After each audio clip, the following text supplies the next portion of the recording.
tayo nandito ngayon sa Caramoan here in Camarines Sur para i-try naman natin tong island hopping. So short lang to. We will try the short trip dahil nagmamadali tayo dito sa Caramoan. Abo na po, pwede nang ilabas ang mga inuming gala. So anong masasabi nyo sa trip na to? Okay. Okay.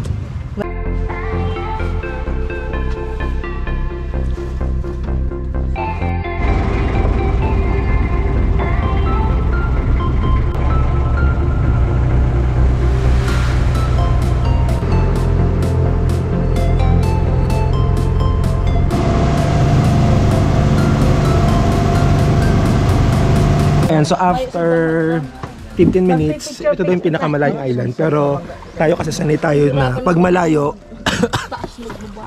as in mga oras ang binibiyahe. Pero dahil ito ay short trip lang talaga. Kuya, anong tawag sa island na to? Lahus. Lahus? Yes, Bakit, Lahus Island. bakit po Lahus? Bali, po? Lahus Island. Bakit po Lahus? Kasi pa kino yun sir sa name ng po. Kumbaga sa Bicol po sa amin, kumbaga pastro siya.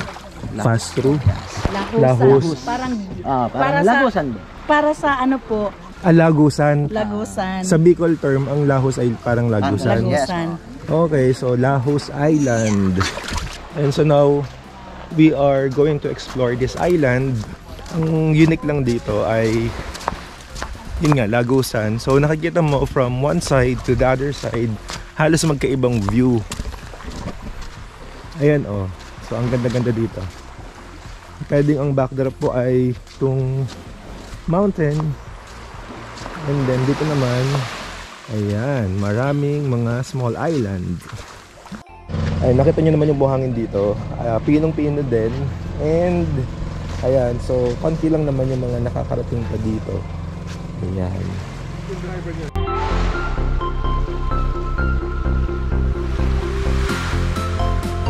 So tayo ay saglit lang dito dahil short trip nga lang yung ating inavail. Kaya punta naman tayo ng ibang island from the Layos Island.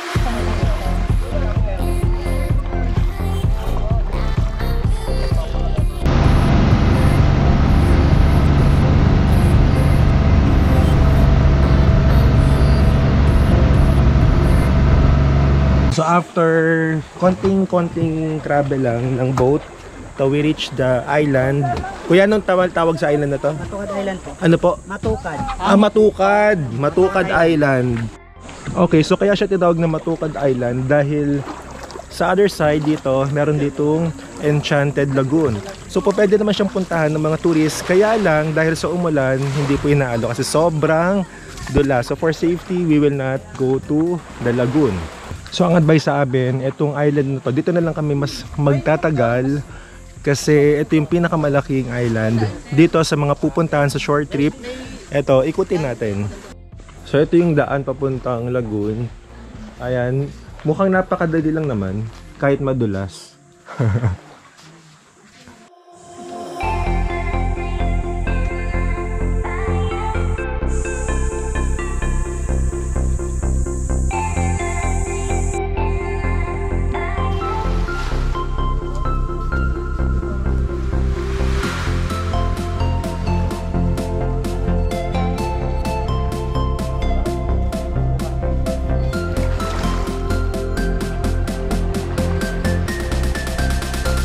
So kami ay pabalik na. Dito kami talaga nagtagal kasi nga mas maganda rito yung beach. Ito powdered yung sand.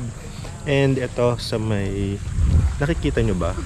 So nagsiset-up na sila for Survivor Sweden.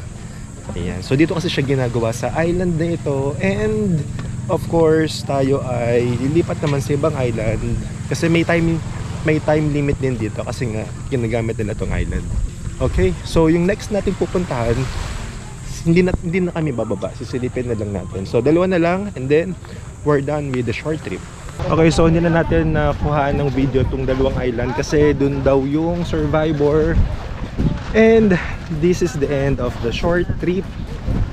Talagang short lang talaga siya. Kaya para sa mga nagmamadali, ito yung po pwede nyong kuhain. Pero meron ding option na long trip, which subukan din natin. Baka may kakaiba din dun sa pupuntahan. So ito yung community ng Karamoan. Ayan, may mga tricycle, may mga sari-sari store din naman. And ayan, kung gusto nyo bumili ng mga outfit and souvenir shop, nandito lang din siya sa tabi ng dagat.